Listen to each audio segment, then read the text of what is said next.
Muchas gracias por la invitación.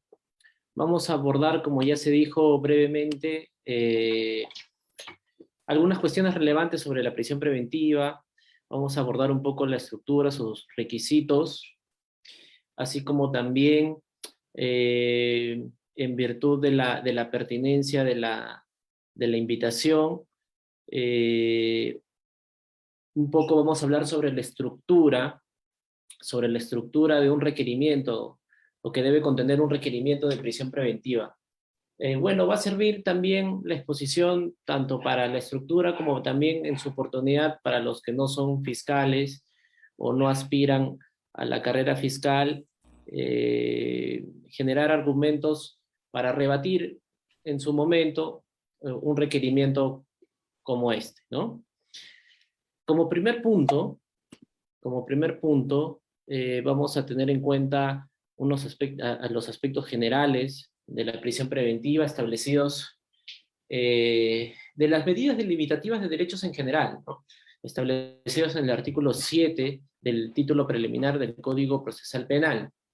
En este se precisa que las medidas que limitan derechos fundamentales, salvo las excepciones previstas en la Constitución, solo podrán dictarse, dice, por la autoridad judicial en la forma, el modo y con las garantías previstas por la ley.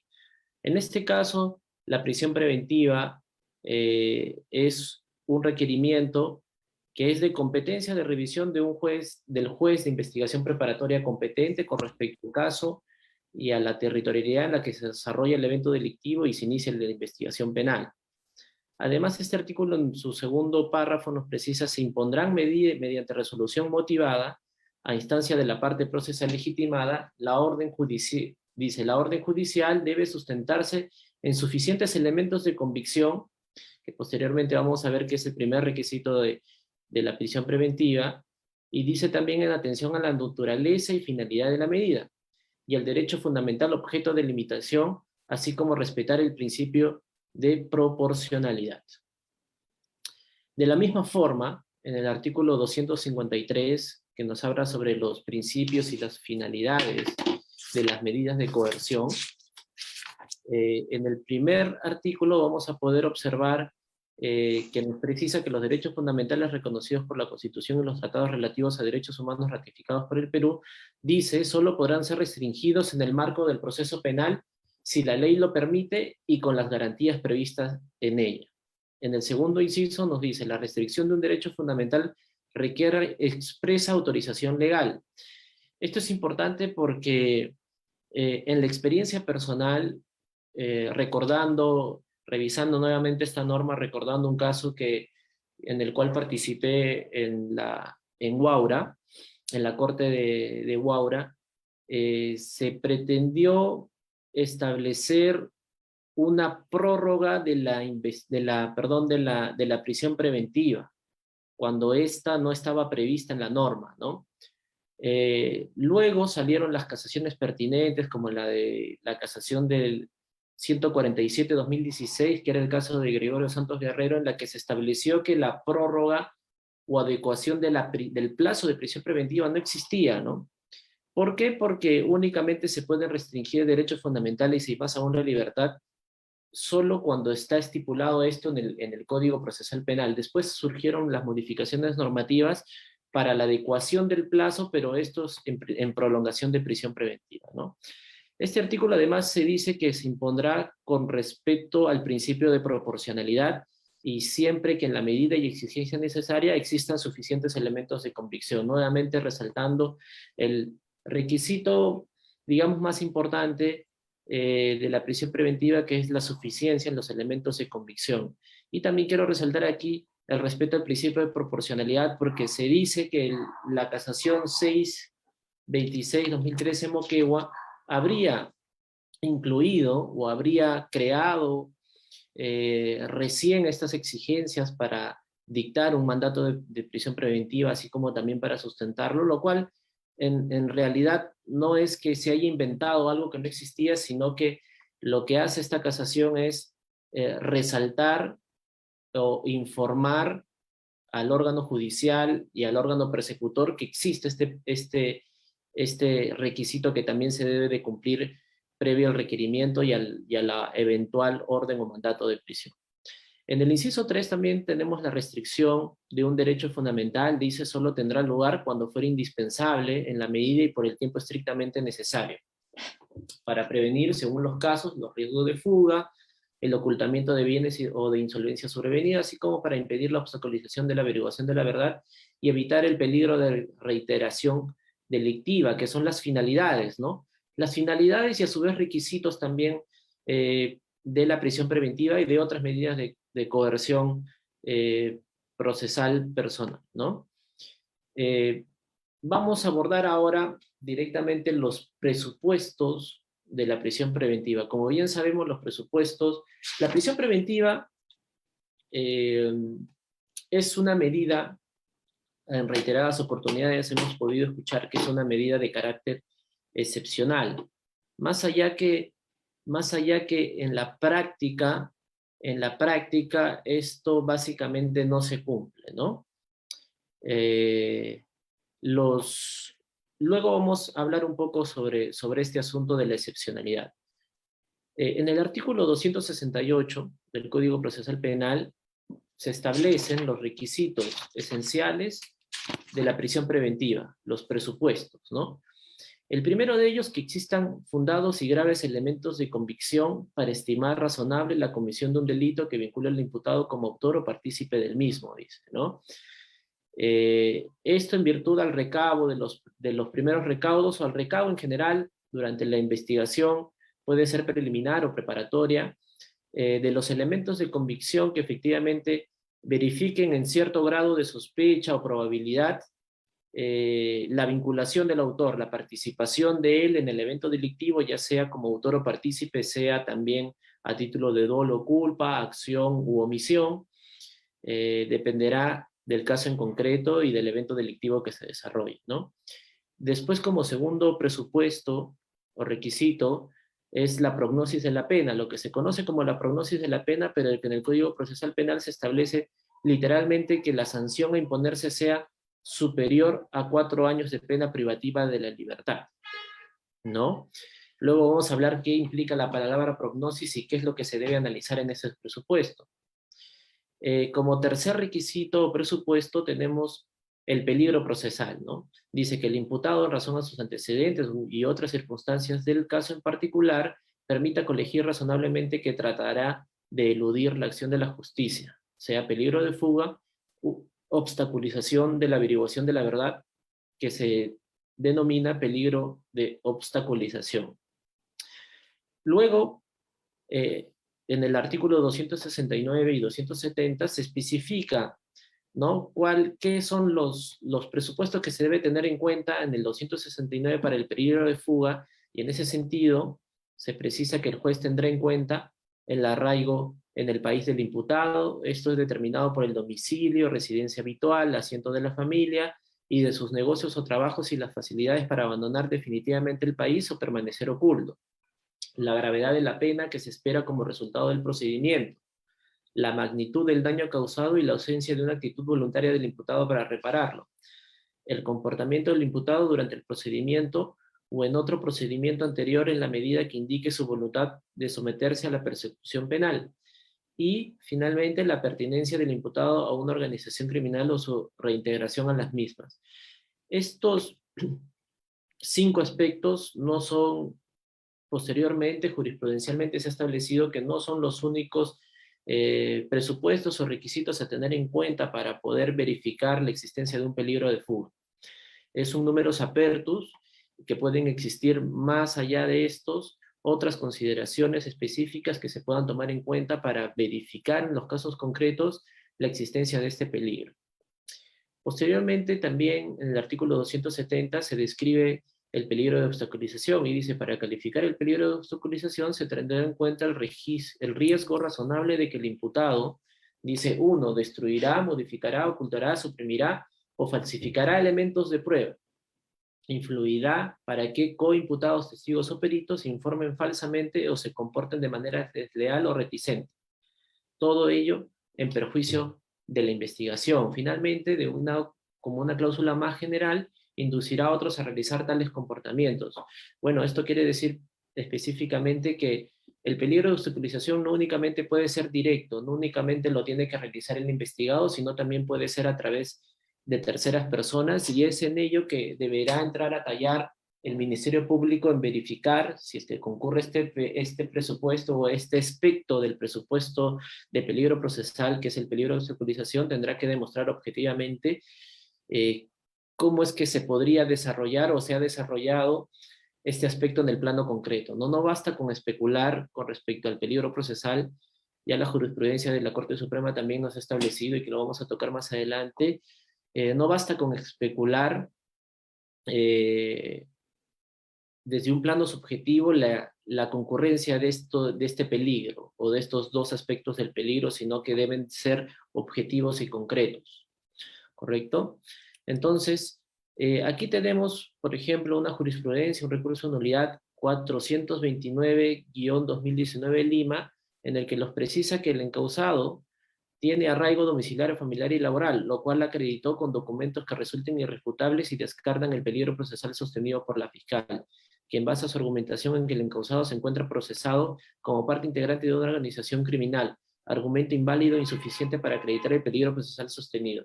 Esta jurisprudencia es importante porque en muchos casos en concreto, y en la experiencia personal también, se puede encontrar con requerimientos que únicamente basan sus argumentos en relación al peligro procesal en señalar el procesado es integrante de una organización criminal, ¿no?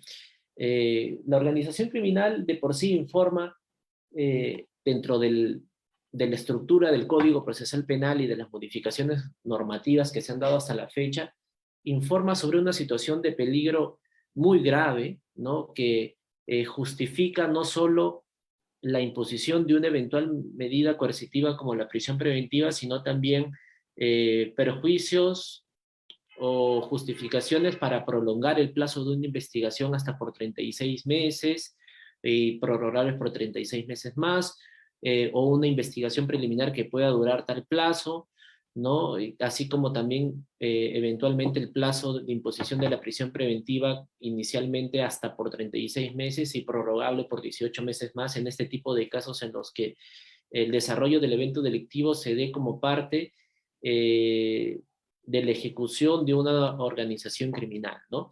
Entonces, no basta con decir, eh, no basta con decir el imputado o el procesado o el investigado respecto del cual se pide el requerimiento de prisión preventiva pertenece a una organización criminal y por tanto reviste de gravedad y se debe dictar la prisión preventiva, sino que se deben a argumentar armoniosamente con otros, con los demás presupuestos del peligro, y además dentro del argumento de la organización criminal también se debe establecer si esto se encuentra activa, qué tipo de recursos tiene, si efectivamente puede contribuir al riesgo de fuga o al peligro de obstaculización dentro de un plano objetivo concreto, ¿no?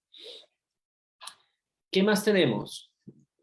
Respecto de estos tres presupuestos, mucho se dice y mucho se encuentra que la Corte Suprema, mediante la casación 626-2013 Moquegua, más que agregar, como ya les he dicho, advirtió que existen dos presupuestos adicionales que se verifican también, como ya les leí anteriormente, se verifican también en, tanto en la parte preliminar, del título preliminar del Código Procesal Penal, así como los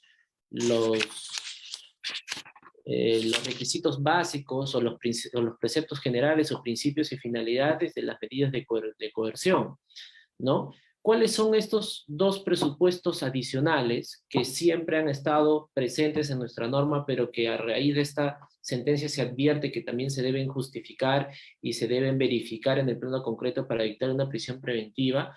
Son la proporcionalidad de la medida y la justificación de la duración o plazo de la medida, ¿no?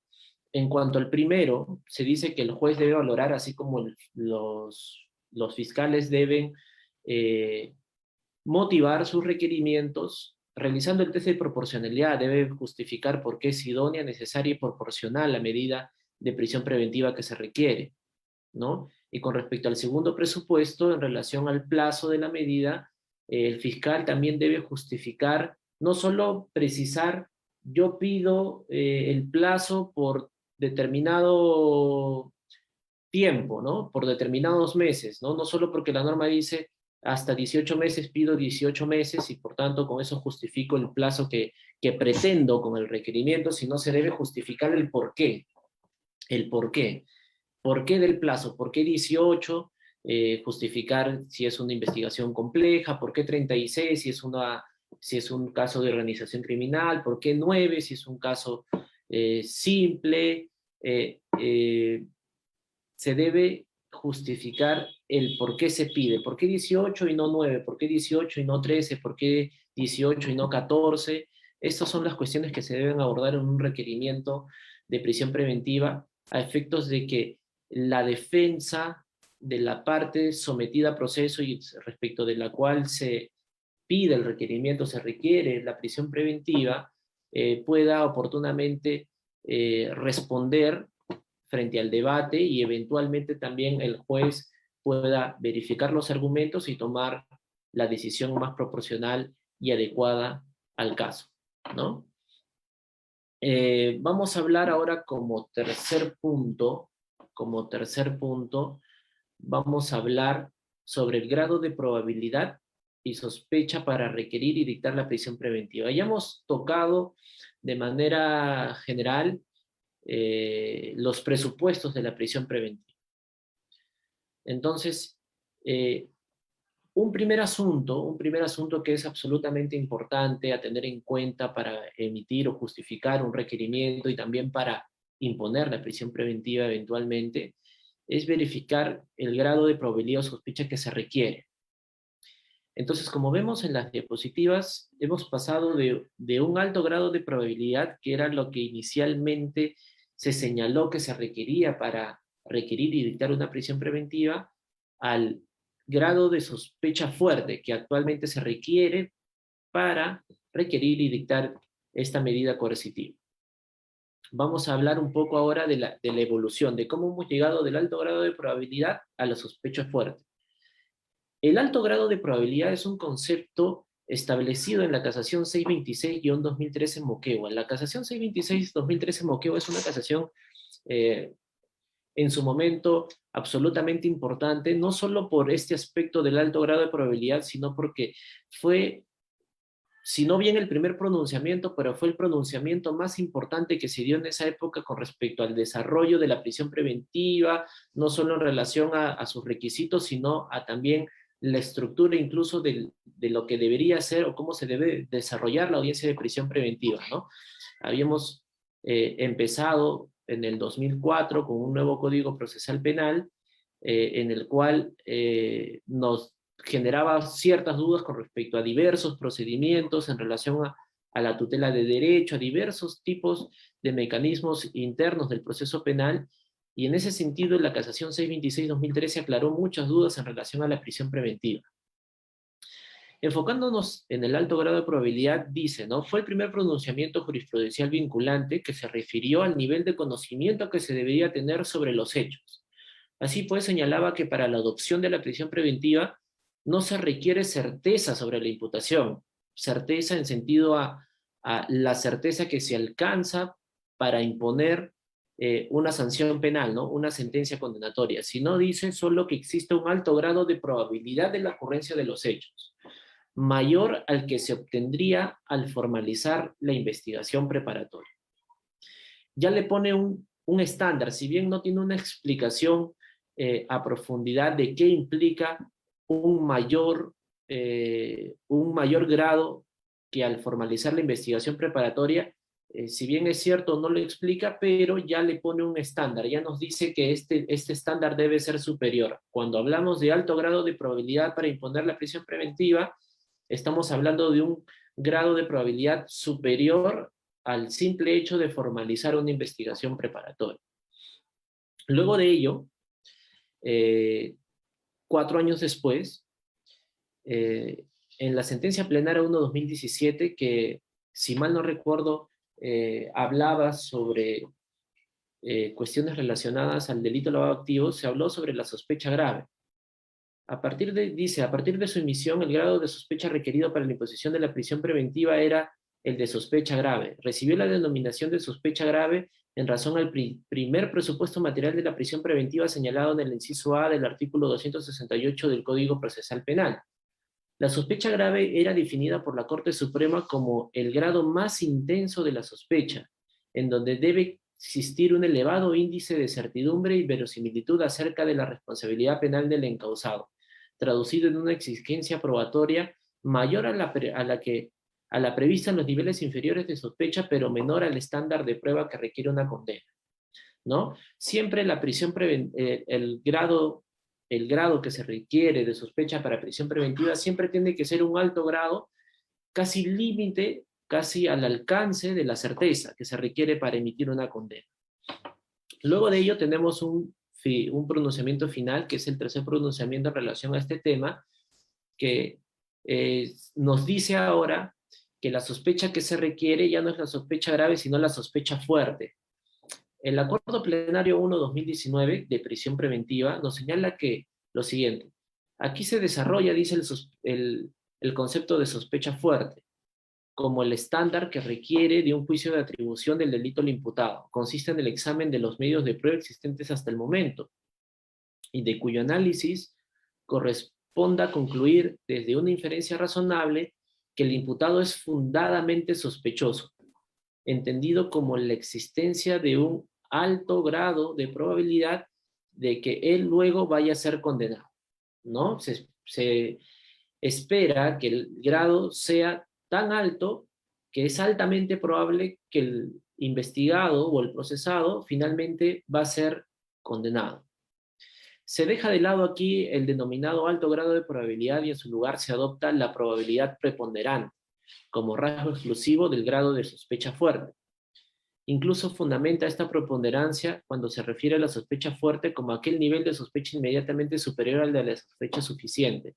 En ese sentido, este acuerdo plenario nos precisa lo siguiente: cuando se menciona el grado de sospecha suficiente, siempre en clave de evaluación provisoria del suceso histórico postulado por la Fiscalía, debe entenderse que que su acreditación prima facie resulta probable, más probable que una futura absolución, aunque menor que la sospecha vehemente o fuerte.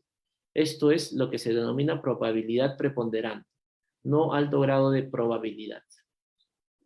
El desarrollo de las sospechas se puede ver en este gráfico. Como podemos ver, se desarrolló todos los niveles de sospecha que se deben alcanzar a lo largo del proceso penal. Por ejemplo, para diligencias preliminares, una sospecha inicial; para la formalización de la investigación preparatoria, una sospecha reveladora; para el requerimiento acusatorio y el auto de enjuiciamiento, una sospecha suficiente.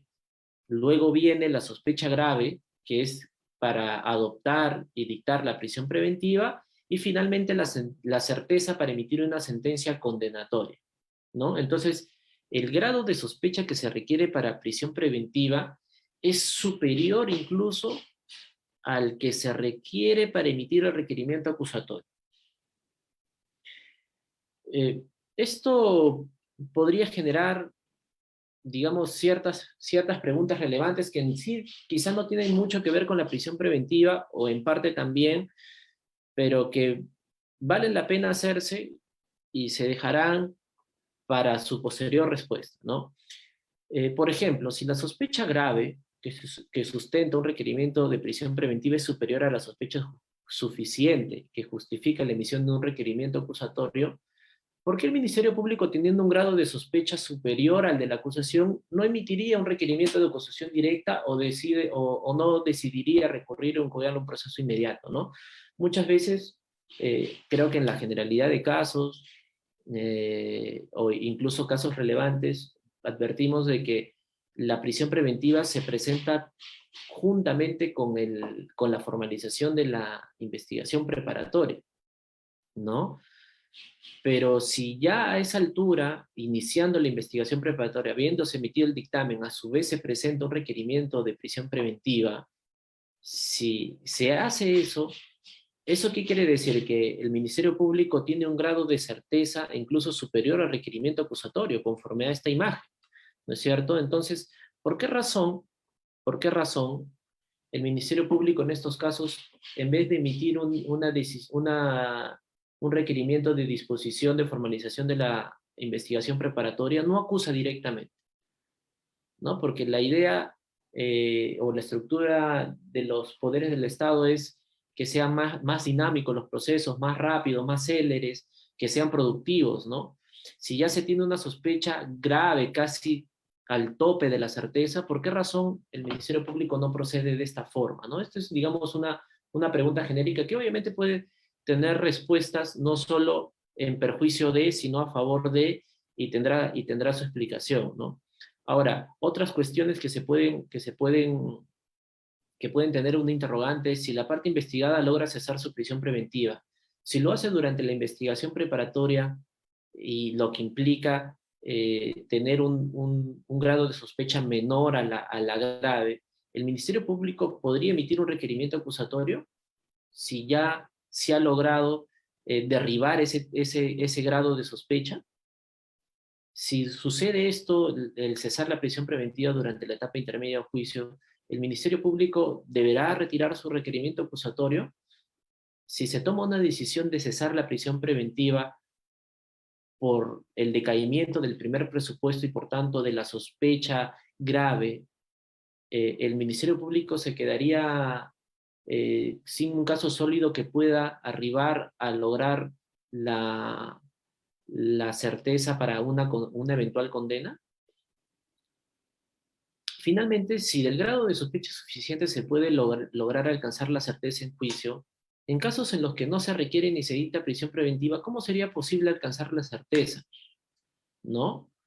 En los casos en los que sí se requiere prisión preventiva y se logra cesar la misma previo a la emisión de la sentencia, ¿no? Que es básicamente la pregunta anterior, ¿no? Digamos que estamos en medio de un juicio y se logra cesar la prisión preventiva por ese primer presupuesto, ¿no? De suficientes elementos de convicción. ¿Qué debería suceder en esos casos? Cuando la sospecha grave ya ha sido derribada, ¿no? Porque se puede dar escenarios de cesación incluso durante el juicio, ¿no? Y también entrarían ahí más interrogantes en relación a que la prisión preventiva o la cesación de la prisión preventiva siempre la va a ver o siempre la competencia la tendría el juzgado de investigación preparatoria y no el juez que eventualmente estaría conociendo el juicio, ¿no? Podría haber, digamos, decisiones contradictorias al respecto. Cesa la prisión preventiva por el juez de investigación preparatoria y el juez de juicio condena, ¿no? Esos serían pronunciamientos contradictorios. Eventualmente podría darse, ¿no?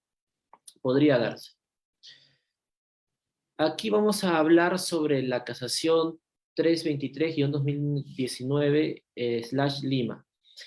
Es importante como, como presupuesto de excepcionalidad, ¿no? La aplicación de la prisión preventiva, es importante resaltar esta excepcionalidad que no se da en los casos concretos, porque vemos que en la mayoría de casos, o casi en la totalidad de casos graves, obviamente sin tener, digamos, la base más allá, la base matemática, sino por la percepción que se tiene de que el uso de la prisión preventiva no es excepcional, al menos en nuestro país, ¿no?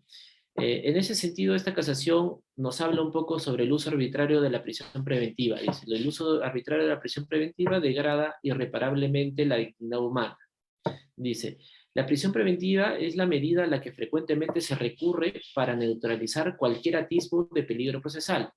En ese contexto, el problema que surge es que en la mayoría de los casos no se efectúa previamente una evaluación sobre la verdadera intensidad del peligro. Se soslaya que no cualquier traba procesal resulta per se suficiente para dictar una prisión preventiva, sino solo aquella que resulte idónea y concluyente para impedir o comprometer seriamente el curso regular del proceso, hablando en términos de peligro, ¿no? Es por ello que resulta inconstitucional la aplicación automatizada de la prisión preventiva con base en creencias subjetivas y con ausencia de un mínimo de razonabilidad en la motivación. Entre otros factores, su uso arbitrario, excesivo e injusto no solo lesiona severamente la libertad personal y la presunción constitucional de inocencia, sino además genera un defecto degradante e irreparable en la dignidad humana. La prisión preventiva, bajo una perspectiva general, constituye una medida efectiva de sujeción procesal, empero desde la casuística no siempre satisface el test de proporcionalidad, disgregado en los subprincipios de idoneidad, necesidad y proporcionalidad en sentido estricto. En el caso concreto, dice, la Sala Superior no observó adecuadamente los criterios constitutivos del peligro de fuga, según lo prescrito en el artículo 269 del Código Procesal Penal.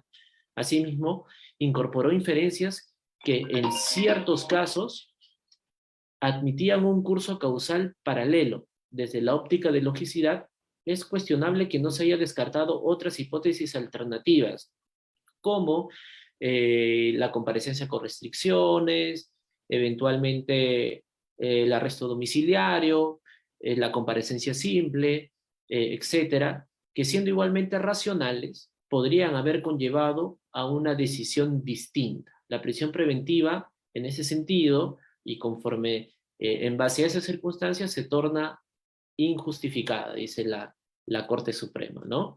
Es importante acá aclarar, previo a verificar los requisitos de la estructura de un requerimiento de prisión preventiva, que los presupuestos de la prisión preventiva tienen que ser copulativos, o sea, se tienen que dar todos, ¿no? Fundados y graves elementos de convicción, prognosis de pena y peligro procesal, proporcionalidad y la justificación del plazo. Pero en relación al, al peligro procesal, que se parte en dos vertientes, ya sea peligro de obstaculización o peligro de fuga, aquí sí no hay esta necesidad de que ambos se presenten en el caso concreto, sino únicamente uno de los dos. Ahora, como cuarto punto, vamos a hablar un poco sobre los requisitos que se deben cumplir y la estructura que debe cumplir un requerimiento de prisión preventiva. ¿Y ello por qué? Porque el artículo 64 del Código Procesal Penal establece que las disposiciones y requerimientos que formulara el Ministerio Público deben estar motivadas en forma específica y de manera que se basten a sí mismos, ¿no? Debe haber motivación en las disposiciones, no pueden ser disposiciones inmotivadas o que no cumplan con una motivación adecuada para requerir, más aún cuando lo que se requiere a través de disposiciones o requerimientos se requiere la restricción de un derecho fundamental, en este caso, que restrinja la libertad personal, que es, digamos, el derecho que en relación al proceso penal más importante que se restringe, ¿no? Los requisitos generales que debe contener un requerimiento, en principio debe tener una descripción de los datos, ¿no? Del número de la carpeta fiscal, una sumilla específica que indique el tipo de requerimiento que se realiza, que es la primera información que se visualiza cuando se emite este tipo de requerimientos ante un juzgado de investigación preparatoria, ¿no? Como segundo punto, debe estar dirigido a un juzgado de investigación preparatoria específico, que debe ser obviamente competente en relación a la territorialidad o a cualquiera de los presupuestos de competencia establecidos en el Código Procesal Penal, dependiendo de si existe alguna discusión o alguna duda al respecto, ¿no? El juez de investigación preparatoria al que va dirigido puede ser el de turno, si es que previamente no han existido incidentes que se hayan desarrollado, digamos, en la investigación preliminar, pero no siempre en la investigación preliminar, porque la prisión preventiva no únicamente se pide conjuntamente con la formalización de la investigación preparatoria, sino puede ser emitida en un plazo posterior, durante su desarrollo, incluso puede ser requerida en la etapa intermedia o puede ser requerida incluso en el juicio, ¿no? Para ello ya existiría un juez de investigación preparatoria específico que está a cargo de la causa y es a él al que se debe ser dirigido el requerimiento. Como les había precisado, el juez de investigación preparatoria siempre es el competente para conocer los incidentes, en este caso de prisión preventiva. Así se esté desarrollando o se esté dando en medio de un juicio, se requiera la prisión preventiva, no es el juez de juicio el que va a resolver o el competente para conocer el requerimiento de prisión preventiva, sino siempre lo será el juez de la investigación preparatoria. Como tercer requisito general, la descripción del nombre del fiscal es bastante lógico, el cargo, el despacho que está a cargo de la investigación, los demás datos procesales como el domicilio procesal, la casilla electrónica, correo electrónico, número de teléfono, etcétera. Todos los datos que sirvan tanto para identificar, tanto para notificar las comunicaciones o las citaciones o resoluciones que el juzgado emita a partir del inicio del incidente, ¿no? Posteriormente debe tener un petitorio concreto en el que se especifique el sustento legal pertinente, el requerimiento específico, solicito o requiero requerimiento de prisión preventiva, contra quién va dirigido, la identificación de la persona investigada, el plazo por el cual se requiere, ¿no? De manera general, en este punto, la consignación específica del delito presuntamente cometido, ¿no? Contra, por la comisión de, ¿no? Así como la precisión sucintas del sujeto procesal agraviado, ¿no? En agravio de tal persona, puede ser particular, jurídica, el Estado, dependiendo del tipo de delito que se cometa, ¿no? Como cuarto requisito general, la descripción detallada de las personas contra las cuales se realiza el requerimiento. Es importante la identificación adecuada, no solo para iniciar una investigación, sino también para requerir una medida de prisión preventiva, ¿no? Se debe consignar el nombre completo, el DNI, la edad, la fecha, el domicilio real, entre otros datos personales de la persona contra respecto a la cual se pide el requerimiento de prisión preventiva, así como también los datos específicos de su defensa técnica, particular si es que la tuviera al momento de la emisión del requerimiento, y de la misma forma también los datos de la parte agraviada. Si el investigado a la fecha en la que se emite el requerimiento de prisión preventiva no tiene abogado particular, obviamente tiene el derecho de señalarlo previo a la audiencia, cuando se le notifique su domicilio real, en la misma audiencia tendrá el derecho de especificarlo, así como también tiene el derecho de ser asistido por un abogado que le pueda brindar el Estado, ¿no? Para su defensa. Ahora vamos a pasar a los requisitos más específicos del requerimiento. La descripción, debe haber, en principio, una descripción pormenorizada de los hechos en materia de imputación, ¿no? Primero, se debe elaborar una imputación general que contenga la estructura como se establece en el artículo 349 del Código Procesal Penal. No es aplicable, pero se debe desarrollar de esa forma, más aún cuando el grado de sospecha que se requiere es superior al de un requerimiento acusatorio. Se debe elaborar la imputación general basada en hechos precedentes, concomitantes y posteriores. Como segundo punto, se debe elaborar la imputación concreta respecto de cada uno de los sujetos investigados, o sea, la imputación específica, ¿no? Con la indicación específica de la acción o omisión efectuada, así como también con la precisión de su grado de intervención en el evento delictivo, ¿no? Si es autor, partícipe, cómplice primario, secundario, etcétera, ¿no? O sea, debe haber una imputación general con la estructura de hechos precedentes, concomitantes y posteriores, así como también debe haber una imputación específica con respecto a las personas contra las que se requiere. Pero sí inició su... Como tercer punto, se debe especificar el tipo penal, sin previamente olvidar realizar la propuesta del juicio de subsunción, o sea, cómo es que el hecho se subsume dentro del tipo penal, que es básicamente el desarrollo de la imputación fáctica y jurídica, ¿no? Como segundo punto específico, se debe proceder a justificar el cumplimiento de cada uno de los requisitos de la prisión preventiva. Y entramos a la parte más relevante del requerimiento, ¿no? Primero, se va a justificar los fundados y graves elementos de convicción en virtud de la imputación, y aquí tenemos algunas cuestiones que se deben tener en consideración. Se debe realizar una descripción de los elementos de convicción que sustentan la imputación y que verifican con un alto grado de sospecha la comisión del delito, ¿no? No únicamente se debe describir el contenido, ¿no? Sino también en clave de aportación probatoria, se debe especificar cómo corrobora un hecho específico de la imputación, ¿no? Y la vinculación del sujeto respecto del cual se pide la prisión preventiva con el hecho delictivo, ¿no?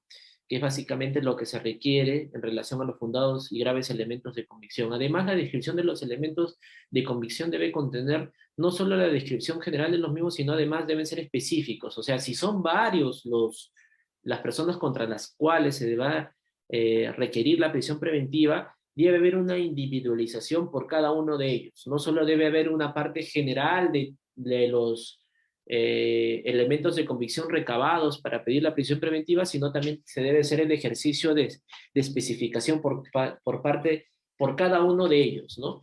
Esto sirve, como les dije anteriormente, no solo para que la parte respecto de la cual se requiere la prisión preventiva y su defensa técnica puedan oportunamente estudiar, debatir eventualmente en una audiencia y prepararse para ello, conforme al derecho de defensa, sino también va a servir para el juez, quien es el que recepciona el requerimiento y va a centrar el debate en virtud de las especificaciones realizadas y va a saber específicamente cuáles son los elementos que vinculan y sobre los cuales va a decidir declarar fundado o no en parte el requerimiento con respecto a algunas personas o sobre todas o sobre ninguno, ¿no? ¿Qué nos dice la casación número 724-2015/Bühler? Dice, si los cargos no son concretos, no se pasará el primer presupuesto de la prisión preventiva. Dice en el fundamento cuarto, dice en tercer lugar, ya existe un cuerpo de doctrina jurisprudencial acerca de la prisión preventiva relacionado con el estándar de actos de investigación o de prueba, dice. Mera probabilidad delictiva o sospecha vehemente o indicios razonables de criminalidad, nunca certeza. Ni en la teniente a la imputación necesaria, su análisis se corresponde con el principio de intervención indiciaria y por tanto con el fumus delicti. Es evidente que si los cargos no son concretos y no definen desde las exigencias de imputación objetiva y subjetiva todo lo penalmente relevante, no pasará este primer presupuesto material de la prisión preventiva, por lo que el efecto procesal será la desestimación de la medida coercitiva solicitada. Yo resalto con respecto a esta jurisprudencia que los varios presupuestos de la prisión preventiva, los requisitos, los requisitos y los presupuestos de por sí, no solo sirven como una barrera para cumplir con esa cuota de excepcionalidad de la prisión preventiva, sino también el requerir que cada uno de estos presupuestos sean debidamente fundamentados, también cumple con esa finalidad de excepcionalidad de la medida, porque si estos no son debidamente fundamentados, no se podría imponer esta medida. Entonces, la excepcionalidad no solo se basa en los presupuestos en sí, sino también en su fundamentación. Si su fundamentación no es correcta, no cumple con las exigencias de motivación, tampoco debería de imponerse la medida de prisión preventiva y así también cumplir con esa cuota de excepcionalidad que exige este tipo de medidas, ¿no? Sabemos que que lo regular o lo común debe ser procesos en los cuales las personas investigadas no sean privadas de su libertad y puedan ampliamente defenderse a lo largo del proceso penal, ¿no? Y lo excepcional es que se les prive de la libertad para cumplir con ciertos fines de la investigación y del proceso. Y esto es lo que básicamente nos trata esta casación, ¿no? Ahora, también se debe desarrollar, ya superamos los graves y fundados elementos de convicción, se debe desarrollar la prognosis de la pena. Respecto a la prognosis de la pena, o sea, pena superior a 4 años, dice, se debe motivar y justificar por qué la pena probable es superior a los 4 años de pena privativa de libertad. O sea, el por qué en probabilidad va a ser superior eventualmente cuando se logre una condena. Aquí se debe justificar la prognosis de descarte en aplicación a las circunstancias agravantes o atenuantes que probablemente sean aplicables al caso en concreto, las cuales están previstas en los artículos 45 y 46 del Código Penal. Además, también se hará una prognosis de descarte con respecto a la superación de la eventual aplicación de beneficios procesales premiales como la confesión sincera o la confesión sincera más otros beneficios como la terminación anticipada, la conclusión anticipada, etc. ¿Por qué? Porque lo que se espera acá es, en el momento en que se requiere, se debe hacer una prognosis, una probabilidad de la pena imponer ante un eventual cierre del proceso penal, ya sea con una sentencia condenatoria o a través de la terminación anticipada o la conclusión anticipada del proceso. O sea, en ese sentido, si hay circunstancias atenuantes que van a la pena es 5 años o 6 años, pero estas circunstancias atenuantes hacen que la pena pueda ser menor incluso a los 4 años, entonces ahí en probabilidad no tiene que existir la causa en ese momento, sino en probabilidad, si esto se da durante el desarrollo del proceso, o se pueda dar, probablemente quizá no, la pena no va a superar los 4 años. Si, digamos, la confesión sincera más la terminación anticipada, que hasta el momento de requerir la terminación anticipada no se ha dado, pero probablemente se pueda dar durante la investigación, si sumamos al beneficio de confesión sincera, la pena probablemente será menor a 4 años y por tanto no cumpliría con el requisito. Eh, la confesión sincera más la conclusión anticipada, si sumamos ambos beneficios, si es que eventualmente se daría esta posibilidad, la pena no superaría los 4 años y por tanto tampoco se podría dictar prisión preventiva, ¿no? Es por esa razón es que los requerimientos deben justificar estos eventuales escenarios y explicar por qué razón, a pesar de que se den estos, en estos casos concretos, no se cumpliría aún así este requisito, ¿no? Quizás se da otro supuesto, confesión sincera más terminación anticipada, pero tiene un agravante del artículo 45 y 46 que hace que la pena incluso sea superior. O sea, más aún que se dé estas posibilidades, en probabilidad no va a ser menor a 4 años. No solo basta con decir la pena que se logra, que se quiere imponer la pena abstracta es de 6 años, y por tanto se supera este requisito, no, sino que también se debe establecer o descartar estas posibilidades que puedan existir en los casos concretos. Ahora, también se debe justificar el peligro procesal, ¿no? Se debe justificar, como ya les dije, la concurrencia del peligro de fuga o de obstaculización probatoria, ¿no? Pueden ser ambos, pero no necesariamente ambos, no son copulativos. Así se ha establecido en la sentencia del Tribunal Constitucional 3223-2014, proceso de habeas corpus, que dice el peligro procesal no requiere que concurran simultáneamente el peligro de fuga y el peligro de obstaculización. Dice en su fundamento 11, finalmente cabe señalar que la configuración del peligro procesal no implica que de manera simultánea tengan que ocurrir los presupuestos de peligro de fuga y de la obstaculización del proceso por parte del inculpado, o que respecto al peligro de fuga tengan que conjuntamente concurrir la carencia de arraigo domiciliario, familiar y o laboral. Incluso dentro del peligro de fuga no es necesario, dice el Tribunal Constitucional, que concurran copulativamente la falta de arraigo domiciliario, familiar, laboral, etc., ¿no?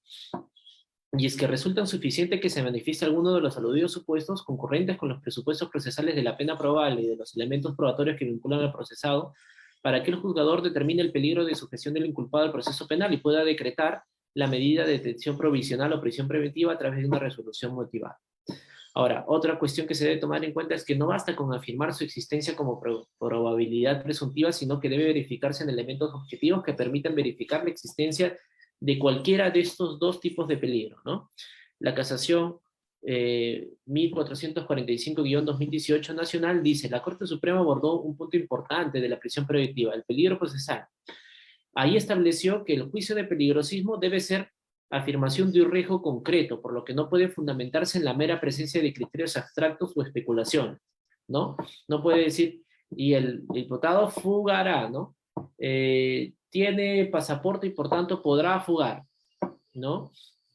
Estas cuestiones son meramente especulativas y no no se verifican en un riesgo concreto. Asimismo, la Corte Suprema señaló que el riesgo ha de ser grave y evidente, dice, debido a que lo que se busca en este requisito es justificar la existencia de medios suficientes a disposición del imputado para perpetrar la fuga, ¿no?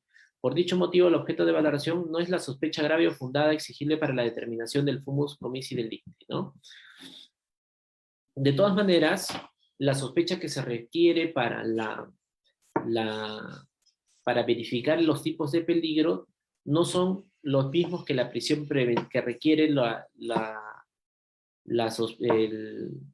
graves y fundados elementos de convicción.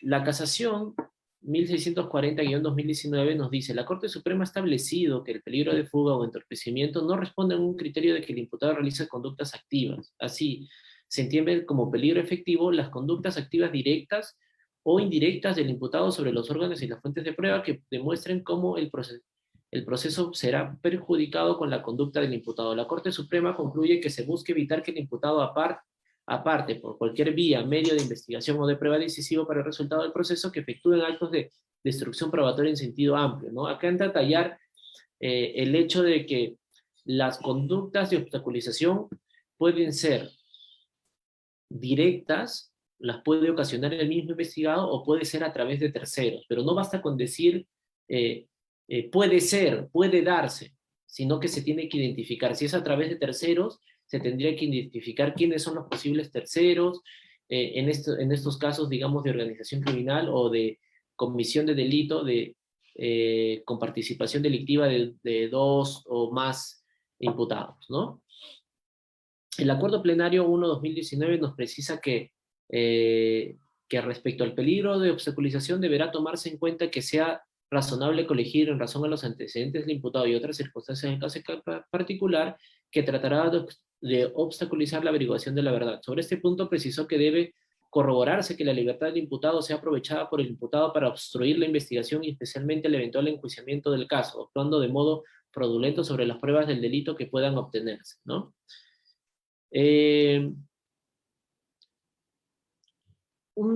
Un cuarto presupuesto que debe abordarse y debe justificarse en los requerimientos de prisión preventiva es la proporcionalidad de la medida, como ya les he precisado, forma parte de los presupuestos generales del Código Procesal Penal, así como de los presupuestos generales de las medidas de coerción, de la restricción de derechos, ¿no? En ese sentido se debe justificar por qué la medida es idónea, ¿no? Por qué la medida es necesaria y su ponderación, ¿no? ¿Por qué en el caso en concreto la efectividad para disminuirse el riesgo de fuga o de obstaculización o de ambos no puede ser suplido o perfectamente controlado con una detención domiciliaria o con un grillete electrónico o con una medida de comparecencia con restricciones, ¿no? Estas son las cuestiones que se deben justificar con respecto a la proporcionalidad de la medida, ¿no? Entre otras cuestiones relacionadas con la idoneidad y cada uno de los requisitos que se establecen en este presupuesto. Finalmente, como ya les precisé, el plazo. No basta con pedir un plazo. Esto es importante, no basta con pedir un plazo. Se debe justificar el porqué del plazo, ¿no? No solo es decir, yo pido por 18 meses, sino ¿por qué 18 meses? ¿Por qué no 13? ¿No? ¿Qué se espera con ese plazo en relación a las circunstancias concretas del requerimiento, ¿no? Si es peligro de fuga, ¿qué se espera con un plazo de 8 o 18 meses de prisión preventiva? ¿Se va a lograr llegar a juicio? ¿Qué se espera, no?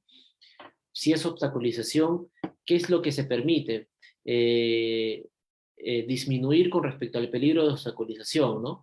Porque esto conlleva también a justificar esta cuota de excepcionalidad de la prisión preventiva en razón a que, por ejemplo, si se justifica en virtud, el peligro procesal se justifica en virtud del peligro de obstaculización, únicamente del peligro de obstaculización, por ejemplo,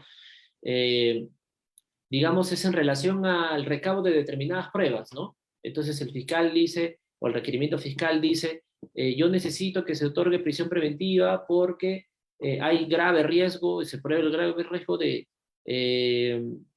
perder objetivamente estas pruebas si es que el imputado se mantiene libre, ¿no? Porque es un funcionario, se puede mantener en su puesto, puede manipular a los testigos, etcétera, ¿no? Posteriormente, una vez realizados estos actos, si únicamente el requerimiento se basó en ello, ya se superó ese peligro, entonces ya no tendría sentido mantener la medida de prisión preventiva y por ende, eventualmente tendría que ser revocada previo a su cumplimiento del plazo si es que se realizaron todos los actos que se requerían para ello. Ello también para cumplir con la cuota de excepcionalidad, porque no olvidemos nuevamente que la prisión preventiva no es un adelanto de condena, cumple ciertas finalidades como las ya precisadas, y en el caso en concreto, habiendo cumplido con la finalidad, ya no tendría sentido mantener a la persona en prisión y podría desplegar plenamente su ejercicio de derecho de defensa en libertad, ¿correcto? Entonces, en relación al plazo, también hay que tener en cuenta, en los procesos comunes, el plazo de prisión preventiva es de 9 meses, prorrogable por 9 meses más. En los casos complejos,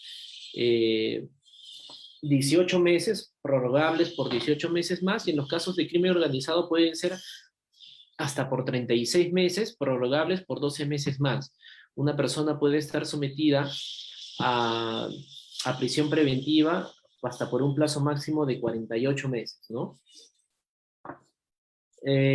Finalmente, el requerimiento también debe abordar fundamentos jurídicos, ¿no? Una vez ya fundamentado todos los presupuestos de la prisión preventiva, ¿no? Debidamente motivados, debe concluir con una fundamentación jurídica que, si bien se aborda durante, digamos, durante el desarrollo de la imputación fáctica o incluso la motivación de por qué se presenta el peligro procesal o de obstaculización, resulta pertinente también consignar una cápita de fundamentos jurídicos relativos a la especificación de las normas procesales que justifican el requerimiento, que vienen a ser específicamente el artículo 268 y siguientes del Código Procesal Penal, así como también sería importante precisar la jurisprudencia aplicable al caso, sea vinculante o no, así como también las normas o jurisprudencias no nacionales que puedan ser aplicados y que hayan sido abordados en el requerimiento, ¿no? Finalmente, la solicitud definitivamente debe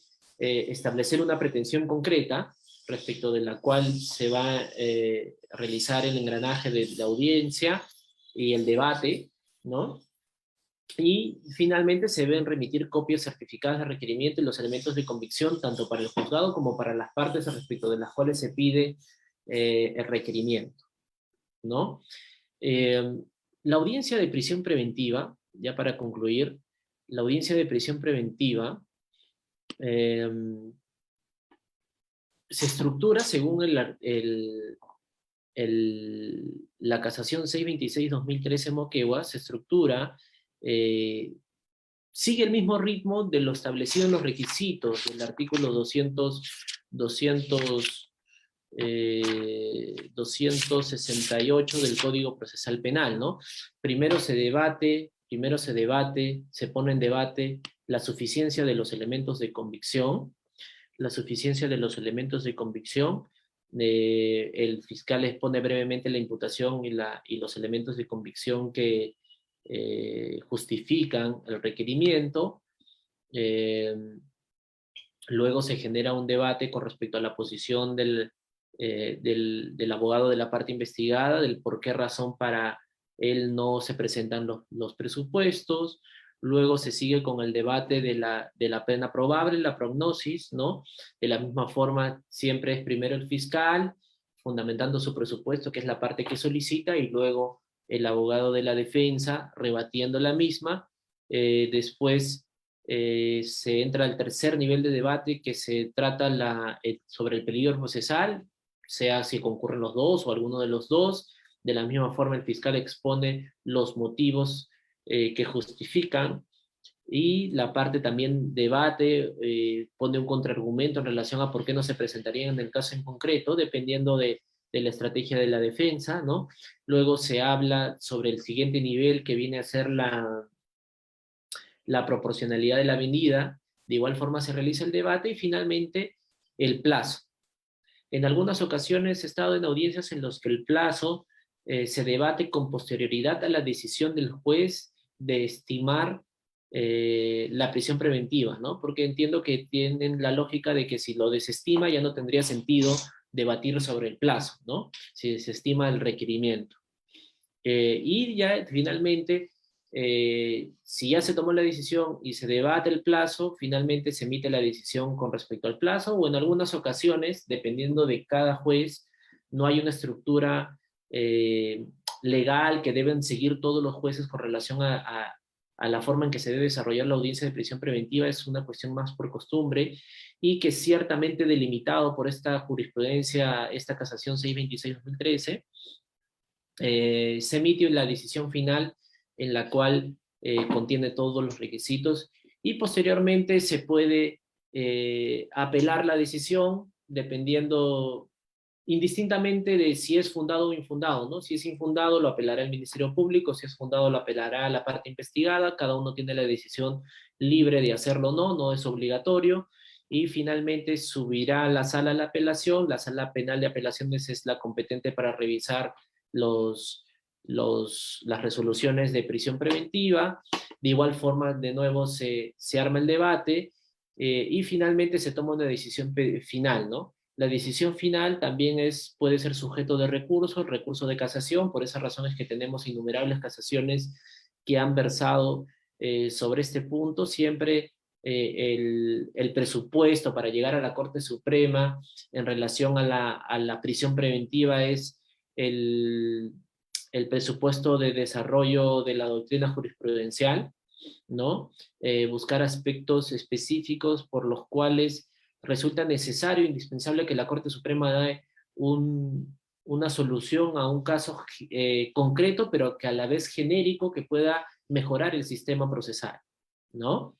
Y es en virtud de ello que se han dado sendos pronunciamientos que han ido delimitando y cada vez más desarrollando los conceptos como peligro procesal, peligro de fuga, obstaculización, qué implica eh, la, el, los graves y fundados elementos de convicción, ¿no? Cómo se desarrollaría, cómo se justifica la proporcionalidad de la medida, si es necesario el plazo o no, y este tipo de cuestiones específicas que van a ayudar a mejorar el sistema y cada vez más siempre mirando ese fin de excepcionalidad de la medida, ¿no?